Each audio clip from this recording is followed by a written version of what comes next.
صدق اللہ مولانا العظیم۔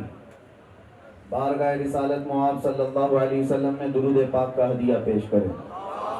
اللہم صلی علی سیدنا و مولانا محمد معدن الجود والکرم وآلہ واصحابہ الکرام وابنہ الکریم وبارک وسلم صلاة دائمتا سرمدا ابدا بمصطفیٰ برساں خیش کے دی ہماوست گر بہو نہ رسیدی تمام بولہ بیست پھر کے گلی گلی تباہ ٹھوکریں سب کی کھائی کیوں دل کو جو عقل دے خدا تیری گلی سے جائے کیوں جان ہے عشق مصطفیٰ روز فضوں کرے خدا جس کو ہو درد کا مزہ ناز دوا اٹھائے کیوں۔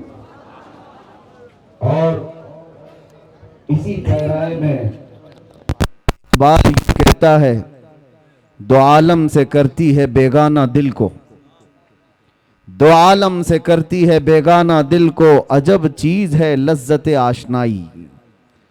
جس کو نبی پاک صلی اللہ تعالیٰ علیہ وسلم کی آشنائی کی لذت مل جاتی ہے وہ پھر وہ دو عالم سے لاپرواہ ہوتا ہے، اسے کسی کی فکر اور پرواہ نہیں ہوتی، کون کیا کہہ رہا ہے، کون کیسے بھوک رہا ہے۔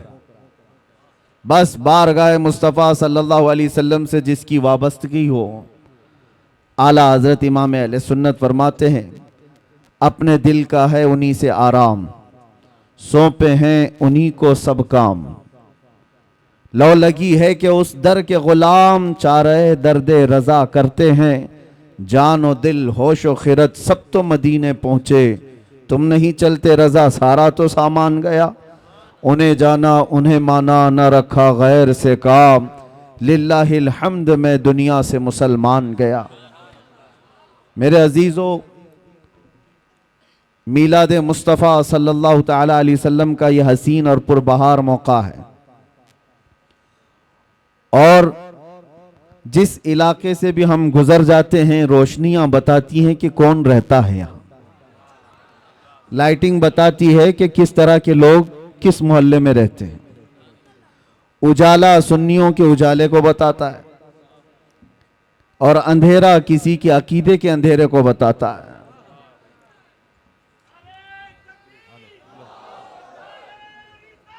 گلے گلزار برکاتیت حضور سیدی امان ملت تشریف لا رہے ہیں، آپ تمامی حضرات بغیر کسی دھکے کے اپنی اپنی جگہ پر کھڑے رہیں۔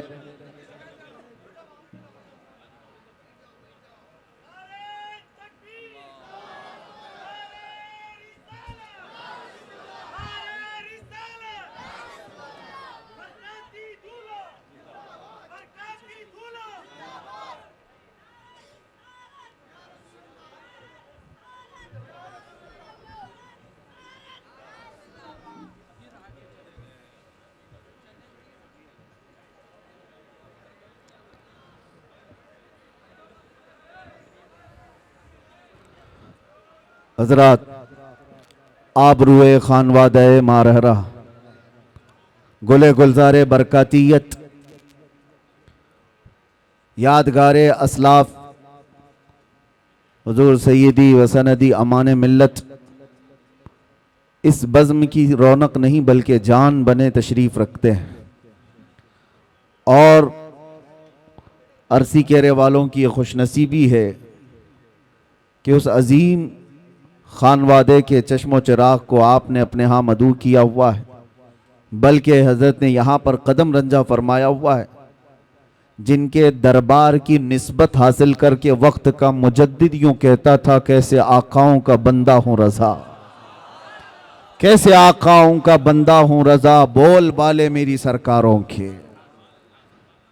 وہ ایک گنبد ہے جس کے نیچے 7 قطب آرام فرما ہے، اسی مارہرہ مطہرہ کی خوشبوئیں لیے ہوئے کرناٹک کی سرزمین پر یہ سید زادہ تشریف لایا ہوا ہے، اور ہم دعا یہ کرتے ہیں اللہ کریم کی بارگاہ میں کہ ان سادات کا سایہ اہل کرناٹک پر ہمیشہ قائم و دائم رہے۔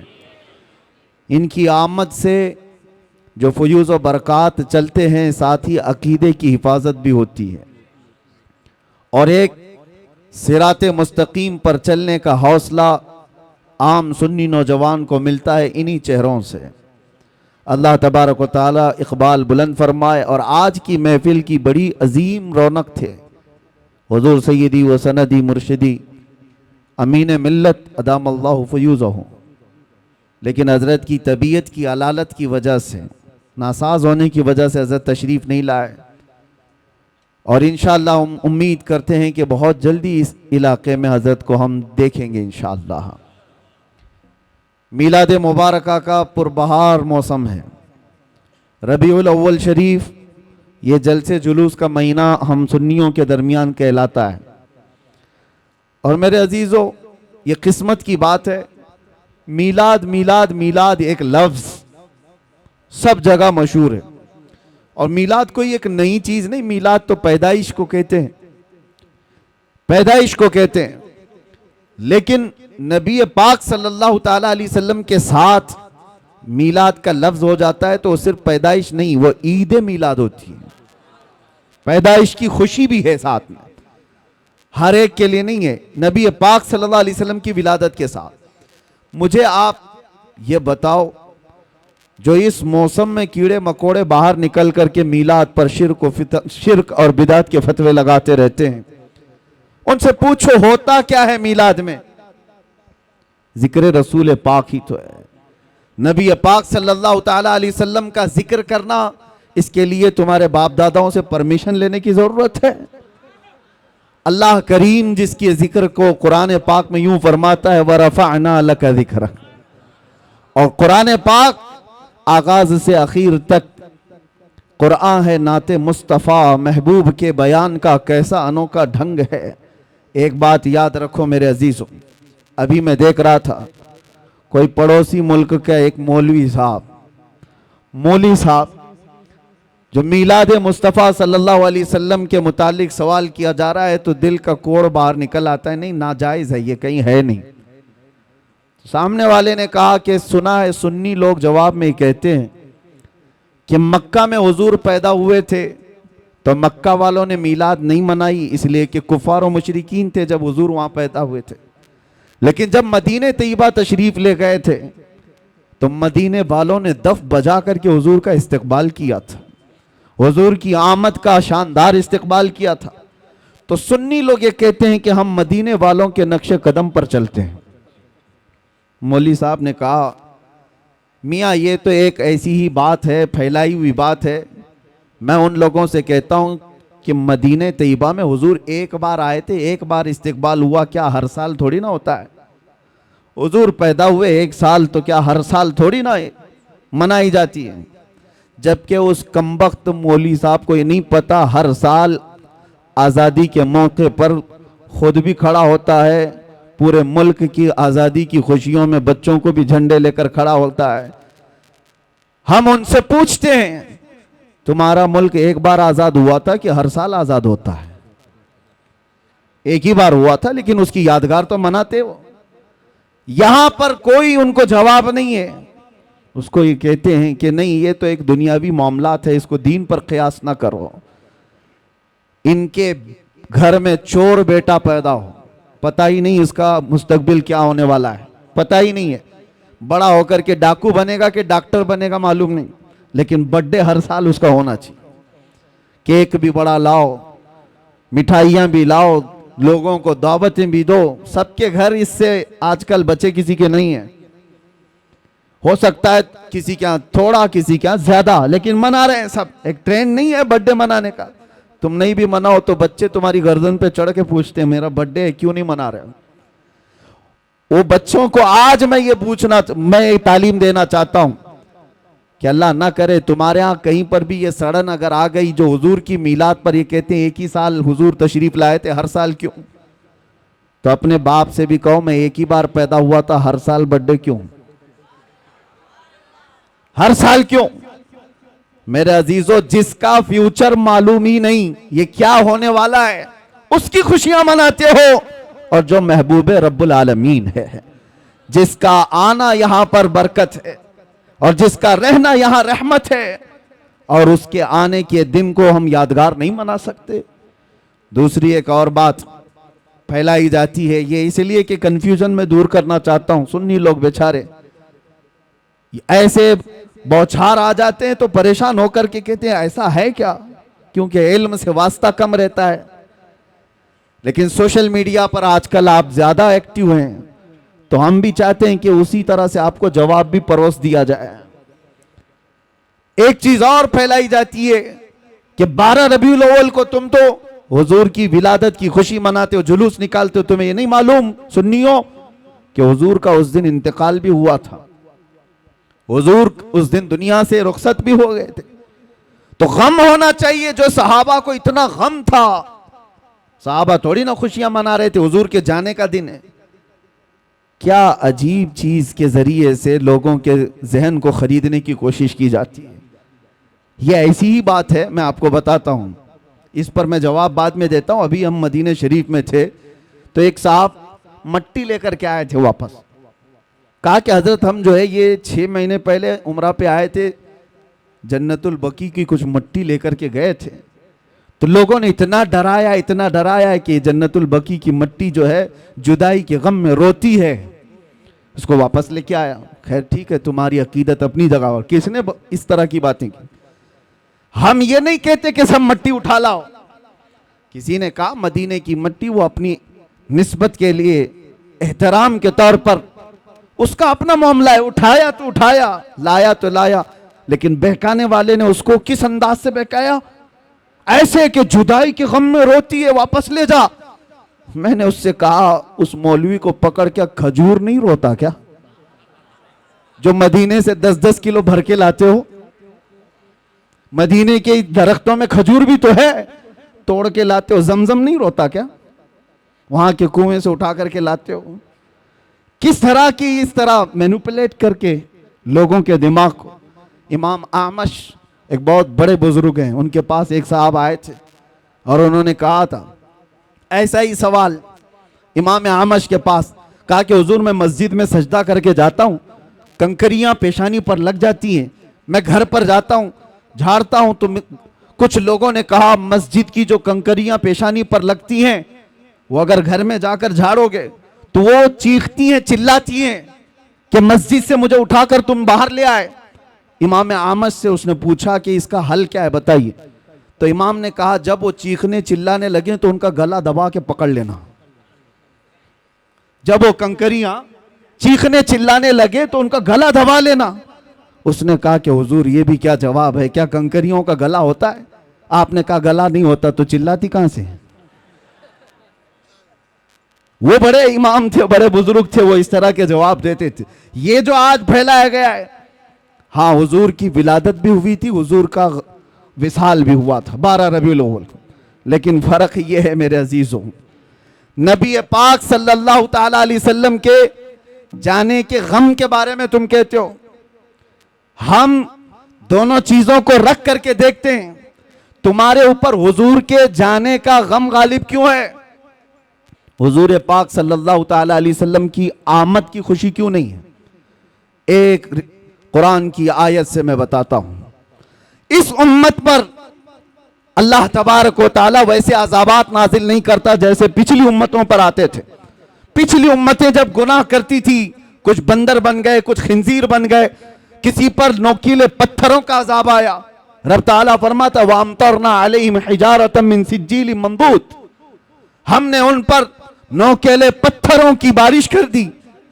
فَجَعَلْنَا عَالِيَهَا سَافِلَهَا، اوپر والے حصے کو پلٹ کر نیچے کر دیا ہے. اور کبھی کسی کو تیز ہوائیں بھیج کر کھوپڑیاں اڑ گئی ہیں، لوگوں کے بھیجے کانوں سے نکل گئے. ایسے طوفان نوح کے عذاب آئے. کیوں آتے تھے؟ ان کے کچھ گناہ تھے، ان امتوں کی کچھ نافرمانیاں ہوتی تھی، گناہوں کی وجہ سے عذابات آتے تھے. لیکن میں پوچھتا ہوں میرے عزیزوں، کیا وہ گناہ اس امت میں نہیں ہوتے؟ کیا یہ امت وہ گناہ نہیں کرتی؟ شعیب علیہ السلام کی قوم پر صرف اس لیے عذاب آیا تھا کہ وہ ناپ تول میں کمی کرتے تھے.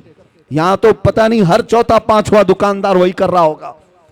ناپ تول میں کمی ایک بہت بڑا گناہ تھا جس کی وجہ سے اللہ کا عذاب آیا، اور وہ نبی کی نافرمانی بھی کرتے تھے. نوح علیہ السلام کی قوم اپنے نبی کو بشر کہتی تھی، یہاں پر بھی ہیں وہ اپنے نبی کو بشر. بشر کا مطلب عام آدمی کی طرح کہتے تھے، بشر تو ہے ہی، عام آدمی کی طرح سمجھتے، اللہ کا عذاب آیا۔ لیکن اس قوم میں وہ سارے گناہ ہیں، زنا بھی ہے، چوری بھی ہے، ڈکیتی بھی ہے، ناپ تول میں کمی بھی ہے، نافرمانیاں ہے، شرک ہے، کفر ہے، عذابات کیوں نہیں آتے؟ اس کا جواب خود رب ذوالجلال قرآن میں فرماتا ہے وَمَا كَانَ اللَّهُ لِيُعَذِّبَهُمْ وَأَنْتَ فِيهِمْ، اللہ تعالیٰ اس امت پر ویسا عذاب نازل نہیں کرے گا اس لیے کہ ان کے بیچ میں میرا محبوب جلوہ گر ہے۔ اب یہ آیت توجہ چاہتا ہوں، اللہ نے کیا فرمایا؟ وَأَنْتَ فِيهِمْ، اے رسول آپ ان کے بیچ میں ہیں، آپ ان کے بیچ میں ہیں، اس لیے اللہ کا عذاب نہیں آتا۔ قرآن سے پوچھو کیا وہ 63 سال ہی عذاب نہیں آیا تھا یا اب تک نہیں آ رہا ہے؟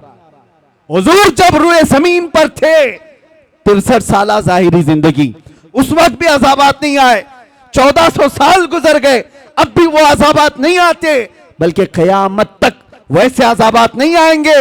قرآن کا مطلب یہ ہے کہ اے محبوب ان کے بیچ میں ہو آپ، تو اس کا مطلب صرف 63 سال نہیں، قیامت تک میرا محبوب ان کے بیچ میں جلوہ گر ہے۔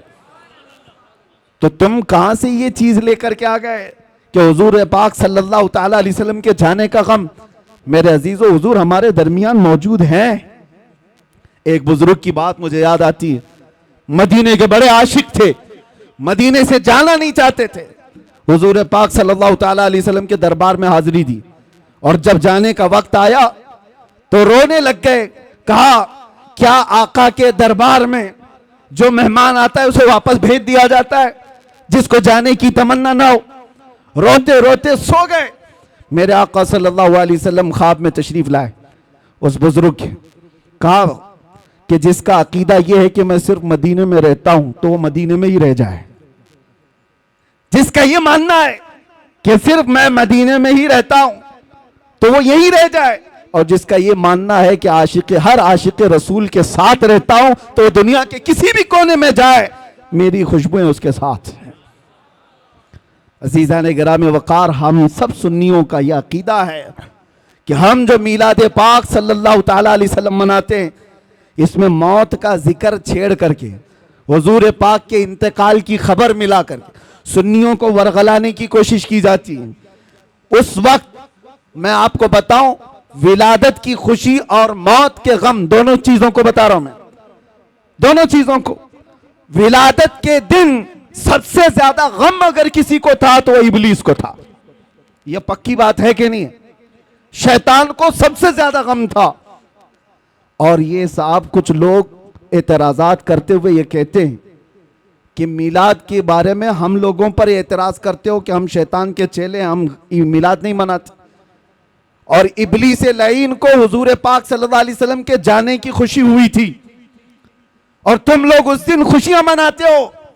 ابلیس اس دن خوشیاں منا رہا تھا کہ حضور انتقال کر گئے۔ جھوٹے ہو، جھوٹ بولتے ہو۔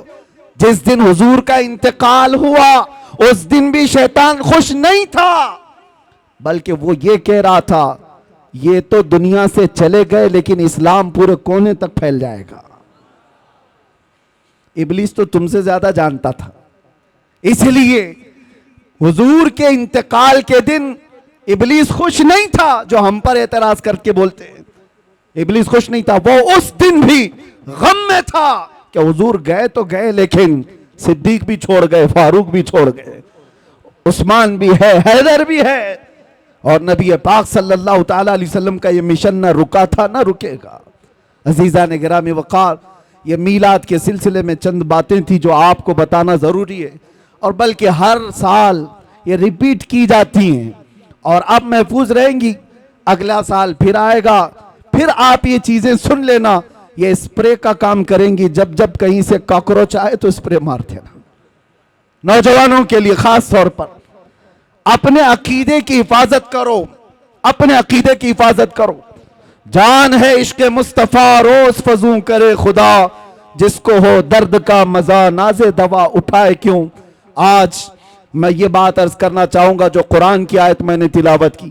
اللہ فرماتا اللہ و رسولہ احق ان یرضوہ، اللہ اور اس کا رسول ہی زیادہ حقدار ہیں کہ ان کو راضی کیا جائے۔ بس اللہ اور اس کے رسول ہی زیادہ حقدار ہیں کہ ان کو راضی کیا جائے. تم کس کو راضی کرنے میں لگ گئے. دنیا کبھی راضی نہیں ہوگی. جس کے لیے تم نے داڑیاں چھلائی، جس کے لیے تم نے اپنے حلیے بدل دیے، جس کے لیے تم نے اپنے اخلاق بدل دیے، وہ دنیا تم سے راضی ہی نہیں ہوئی. تم مہنگے مہنگے کپڑے ڈیزائن کے فیشن کے پہن کر کے سوچنے لگے دنیا کو دکھاؤں گا. دنیا پھر بھی تم پر انگلی اٹھاتی رہی، تانے مارتی رہی. لیکن میرے عزیزو یہ کبھی راضی نہیں ہوئی، کبھی نہیں. جن دوستوں کو راضی کرنے کے لیے تم نے اپنے ماں باپ کو ترک کیا تھا، رات بھر جو تمہاری ماں انتظار کرتی ان کو چھوڑ کر 2 ٹکے کے نوجوانوں کی دوستی پر تم رات گزار لیتے ہو. اور آوارگی پر لے جانے والا ہر عیاش نوجوان، سن لے یہ بات، یہ جس نوجوان کے لیے تو نے اپنے پیسے پانی کی طرح بہائے تھے اور اس کو خوش رکھنے کے لیے اپنوں کو تک چھوڑ دیا تھا، کل یہ تیرے ساتھ کیا کرنے والا ہے. ادھر سانسوں کی مالا رک گئی، ٹوٹ گئی، تو قبر میں دفن کرنے کے بعد آدھا گھنٹہ بھی تمہاری قبر پر کھڑا ہونا اسے پسند نہیں ہے. رخصت ہو گیا، مٹی بھر کر کے مٹی ڈالا اور چلا گیا. یہی ہے وہ دنیا. اسی لیے قرآن یہ کہتا ہے اس دنیا میں اگر سب سے زیادہ حقدار کوئی ہے جس کو راضی کیا جائے وہ اللہ اور اس کے رسول ہے. اور دنیا اس کو راضی کرنے کے لیے بہت پاپڑ بیلنے پڑتے ہیں. کتنی مرتبہ اگر کسی کے ساتھ کچھ ہو گیا، تمہاری تکرار ہو گئی، دیکھو اس کو منانے کے لیے کتنا وقت لگتا ہے، کتنا وقت لگے گا. لیکن رب تبارک و تعالیٰ کا دستور اور میرے محبوب اکرم صلی اللہ علیہ وسلم کا دستور کیا ہے؟ یہاں بندہ ایک بار آتا ہے، ایک سجدہ کرے، اللہ اسے معاف فرمائے، وہ ایک سجدے میں راضی ہو جائے. اور ادھر میرے مصطفیٰ کریم صلی اللہ تعالیٰ علیہ وسلم جن کا دربار عالی یہ ہے، اعلیٰ حضرت فرماتے ہیں چور حاکم سے چھپا کرتے ہیں. اور یہاں پتا ہے نا دنیا میں کیا ہے، جو چوری کیا ہوا ہے وہ پولیس سے ڈرتا ہوا گھومتا ہے، پولیس پکڑ لے گی وہ چھپتا رہتا ہے. لیکن یا رسول اللہ تمہارا دربار ہی الگ ہے. چور حاکم سے چھپا کرتے ہیں اور یہاں تیرے دامن میں چھپے چور انوکھا تیرا کر کے تمہارے گناہ مانگے تمہاری پناہ اور تم کہو دامن میں آ، تم پہ کروڑوں درود. یہ بارگاہ مصطفیٰ کریم صلی اللہ علیہ وسلم کا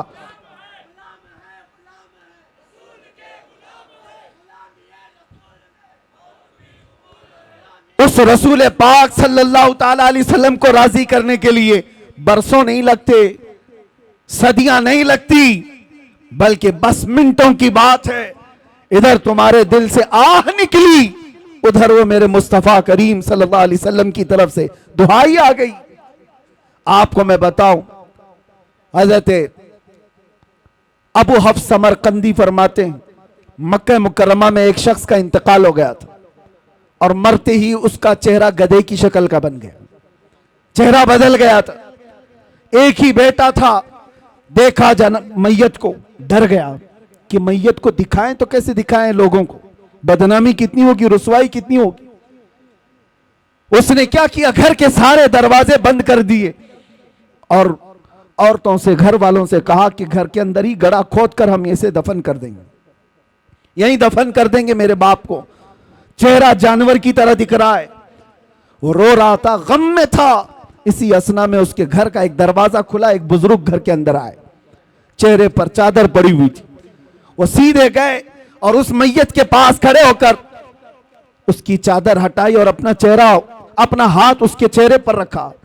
تھوڑی دیر کے بعد چادر ڈھانک دی، واپس پلٹ آئے. اس نوجوان کے پاس آئے وہ بزرگ، پوچھنے لگے کیا بات ہے، غم کیوں کر رہا ہے، روتا کیوں ہے؟ اس نوجوان نے کہا میں تو جانتا نہیں آپ کہاں سے آ گئے، لیکن دیکھو آپ میرے باپ کی حالت کیا ہو گئی، مرنے کے بعد اس کا چہرہ بدل گیا. کس طرح سے میں لوگوں کو اپنے باپ کا چہرہ دکھاؤں گا، میں کیسے اس کا غسل کفن دفن کروں گا، میں اسی غم میں رو رہا ہوں. آنے والے بزرگ نے کہا جا دیکھ تو صحیح، تیرے باپ کا چہرہ سلامت تو ہے، کچھ نہیں ہوا ہے. وہ نوجوان کھڑا ہوا، جا کر کے دیکھتا ہے چہرہ، اللہ اکبر. اب وہ کہتا ہے میرے باپ کا چہرہ 14ویں کے چاند کی طرح چمک رہا تھا، حسین و جمیل چہرہ تھا. وہ خوشی کے آنسو رونے لگ گیا. اور یہ بزرگ جا رہے تھے، ان کو پکڑ لیا اور پوچھا آپ کون ہیں؟ فرشتے ہیں اللہ کے. آپ تو میرے گھر پر رحمت بن کر کے آئے، کون ہیں آپ جو میری مدد کے لیے آئے؟ چہرے سے چادر ہٹی، آنے والے بزرگ نے کہا انا محمد رسول اللہ، میں محمد اللہ کا رسول ہوں۔ اور پھر فرمایا تیرے باپ کا ایک گناہ ایسا تھا جس سے مولا غضبناک تھا، رب تبارک و تعالیٰ کا غضب تھا اور اس کا چہرہ بدل دیا گیا تھا۔ لیکن سنو میرے عزیزوں، اس واقعے کو بیان کرنے کا مقصد کیا ہے؟ میں عرض کرتا ہوں، اس لڑکے نے پوچھا میرے باپ نے ایسا کیا کیا تھا، ایسا کیا کیا تھا جس کی وجہ سے چہرہ بدل گیا؟ سنو تاجدار کائنات کے اس غیرت مند رسول کی بات کو سنو۔ میرے آقا فرماتے ہیں باپ کے گناہ میں بیٹوں کے سامنے نہیں آیا کرتا۔ باپ کیا کرتا تھا بیٹوں کو بتانا یہ میری عادت نہیں، لیکن ایک بات بتاتا ہوں، تیرے باپ کی اچھائیاں بھی تھی، برائی کیا تھی یہ نہیں بتایا، اچھائی کیا تھی وہ بتاتا ہوں۔ فرماتے ہیں تیرے باپ کی ایک اچھائی یہ تھی کہ یہ اس وقت تک رات میں بستر پہ سوتا نہیں تھا جب تک کہ 100 مرتبہ مجھ پر درود نہیں پڑتا تھا۔ یہ تیرے باپ کی اچھائی تھی۔ اور جب اس کا انتقال ہوا، اس کے کچھ گناہوں کی وجہ سے رب تعالیٰ کا غضب تو ہوا، لیکن جو فرشتہ اس کا درود مجھ تک پہنچاتا تھا اس فرشتے نے مجھے خبر کی۔ میں مدینے سے اسی وقت یہاں آیا، دیکھا تیرے باپ کا چہرہ صحیح میں بدلا ہوا تھا، لیکن میں نے ہاتھ رکھا چہرے پر، عرض کی مولا سے اے رب العالمین جو چہرہ مجھ پر روزانہ درود پڑتا ہے اگر وہی بدل گیا تو دنیا کیا کہے گی؟ رب تعالیٰ نے فرمایا حبیب آپ اپنا ہاتھ اٹھاؤ، اب موجود جتنے لوگ ہیں ان سب سے زیادہ خوبصورت اس کو بنایا جائے گا۔ آتا ہے فقیروں پہ انہیں پیار کچھ ایسا، خود بھیک دیں اور خود کہیں منگتے کا بھلا ہو۔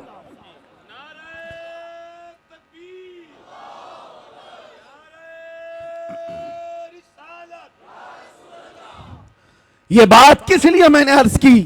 اس لیے کہ جس رسول کو بندہ رات کی تنہائی میں یاد کرتا ہو، اگر اس پر مصیبت آ پڑی ہو موت کے وقت، یہ دوست، یہ عیاش، یہ آوارے کوئی نہیں آتے۔ اگر تمہاری قبر میں بھی کوئی آتا ہے تو وہ آمنہ کا لال آتا ہے، نبی محترم صلی اللہ علیہ وسلم کی ذات آئے گی، تو کیوں ان کو راضی نہیں کرنا چاہتے؟ اعلیٰ حضرت کا بھی یہی پیغام تھا، آج لے ان کی پناہ، آج مدد مانگ ان سے، کل نہ مانیں گے، قیامت میں اگر مان گیا وہاں پر پھر نہیں مانا جائے گا۔ آج آ جاؤ، راضی ان کو کرو، اس نبی پاک کو راضی کر لو گے، دنیا سب تم سے راضی کرا دی جائے گی، لوگوں کے چہرے تمہاری طرف پھیر دیے جائیں گے۔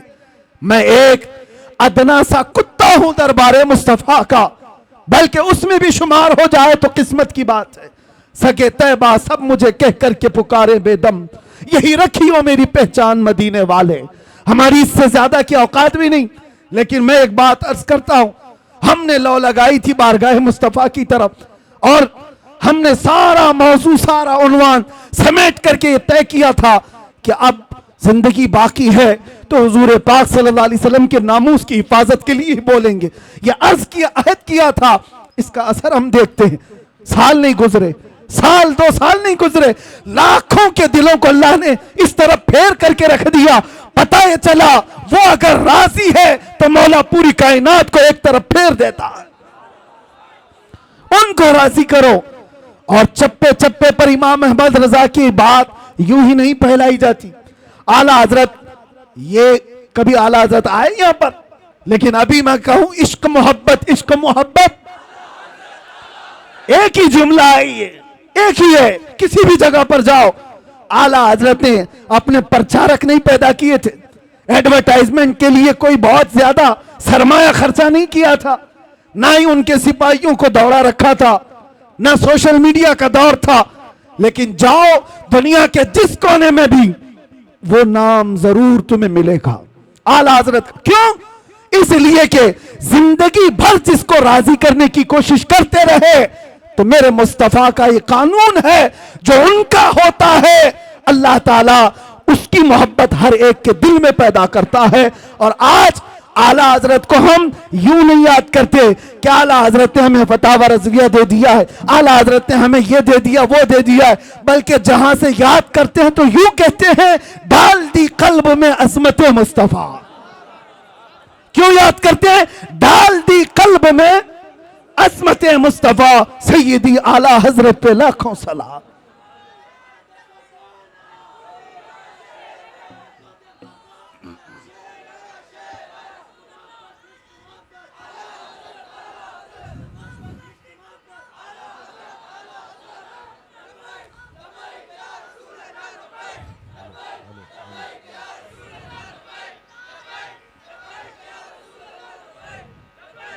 آپ کو میں یہ بات بتا دوں، نبی پاک صلی اللہ تعالیٰ علیہ وسلم کو راضی کرنے والا پھر وہ دنیا کی پرواہ نہیں کرتا دنیا اسے کیا کہہ رہی ہے کیا نہیں کہہ رہی. یہی تو اقبال نے کہا دو عالم سے کرتی ہے بیگانہ دل کو. بات سمجھو، دو عالم سے کرتی ہے بیگانہ دل کو، عجب چیز ہے لذت آشنائی، عجب چیز ہے لذت آشنائی. یہ بلال حبشی کو ملی تو انہوں نے یہ نہیں دیکھا کہ ان کا رنگ کیا ہے. یہ سلمان فارسی کو ملی، انہوں نے یہ نہیں دیکھا کہ غربت کیا ہے. جس کو بھی یہ لذت آشنائی ملتی ہے وہ پھر صرف اور صرف ان کی رضا کی کوشش کرتا ہے، محبوب روٹھنے نہ پائے. آپ کو پتا ہے اس کے لیے اللہ و رسولہ احق ان یردو، اس پر میں بات کر رہا ہوں. ہجرت کا موقع ہے، مشہور واقعہ آپ کو پتا ہے، غار ثور میں میرے آقا صلی اللہ علیہ وسلم صدیق اکبر کے ساتھ ایک سانپ حضرت ابوبکر صدیق کے پاؤں میں کاٹ رہا تھا، واقعہ پتا ہے. اور اس کے بعد زہر چڑھ بھی گیا. نبی پاک صلی اللہ تعالیٰ علیہ وسلم وہاں موجود ہیں غار میں. سانپ سے کٹوانا آسان بات نہیں ہے. ارے میاں اگر کاٹا بھی چپ جائے تو ہمارا جسم بے اختیاری میں ہل جاتا ہے، آپ کو ہلانے کی ضرورت نہیں. چلتے چلتے اگر کنکری چپ گئی تو آپ خود بخود ہل جاؤ گے، بیلنس بگڑ جائے گا. آپ کے اندر اختیار نہیں ہے کہ چاہ کر کے ہلوں گا، نہیں، بے اختیار ہل جاتے ہو. کانٹا بھی چبھے، سانپ کاٹ رہا ہو، زہر چڑھ رہا ہو، لیکن صدیق اکبر کے جسم میں جنبش بھی نہیں آتی، حرکت بھی نہیں آتی. وجہ کیا ہے؟ نبی پاک صلی اللہ علیہ وسلم ان کے زانوں پر سر رکھ کر آرام کر رہے. رسول کو راضی رکھنا ہے، خلل نہ ہو. اور ادھر یہ سانپ، آپ آج بھی تحقیق کر کے معلوم کر لو، سانپ کا زہر ایسا ہے کہ آدھے گھنٹے میں آدمی مر سکتا ہے. کچھ سانپ ایسے ہیں آدھے گھنٹے میں آدمی مر سکتا ہے. صدیق اکبر کو جو سانپ کاٹ رہا تھا وہ برسوں پرانا سانپ، زہر چڑھ چکا ہے، لیکن آپ کے جسم میں حرکت نہیں، آپ پاؤں تک ہلانا نہیں چاہتے. ان کو پکا معلوم ہوگا کہ یہ سانپ کا زہر اگر اوپر تک چڑھ آیا تو ابھی تھوڑی دیر کے بعد میری موت ہو جائے گی، موت ہو جائے گی، جان جانے والی ہے. اور رسول اللہ کو وہ نیند سے اٹھانا نہیں چاہتے. صدیق بلکہ غار میں جان ان پہ دے چکے، حفظ جان جو جان فروز غرر کی ہے. اعلیٰ حضرت کہتے پتہ ہے آپ کو میں بتاتا ہوں، مسلمان ہو تو سب سے پہلا فرض کیا ہے پتہ ہے آپ کو؟ سب سے پہلا فرض، آپ تو کہیں گے ایمان کی بات پوچھ رہا ہوں، کلمہ نہیں، سب سے پہلا فرض ہے جان بچانا، جان کی حفاظت سب سے پہلا فرض. پھر اس کے بعد دوسرے فرض ہے نماز یا دین کی حفاظت، یہ دوسرا فرض. جو سب سے پہلا فرض ہے وہ جان بچانا. اعلیٰ حضرت فرماتے حفظ جان، جان فروز غرر کی ہے، سارے فرائض کی جان ہے یہ، جان کو بچانا. اور صدیق اکبر جان ہی نچھاور کر رہے ہیں. کس پر؟ نبی پاک کی صرف نیند پر. اٹھایا نہیں، لیکن بارگاہ مصطفیٰ صلی اللہ علیہ وسلم میں جب کبھی کوئی کھڑا ہوتا ہے تو اسے پورا کا پورا لوٹا دیا جاتا ہے. یہ نہیں ہے کہ کچھ باقی رکھا جاتا. حضور بیدار ہوئے، دیکھا صدیق اکبر کے چہرے کو بدلا ہوا، جسم کے اندر عجیب سی کیفیت ہے. میرے آقا نے پوچھا کیا ہوا؟ کہا لدغت الحیۃ یا رسول اللہ، اے اللہ کے رسول سانپ کاٹ رہا ہے.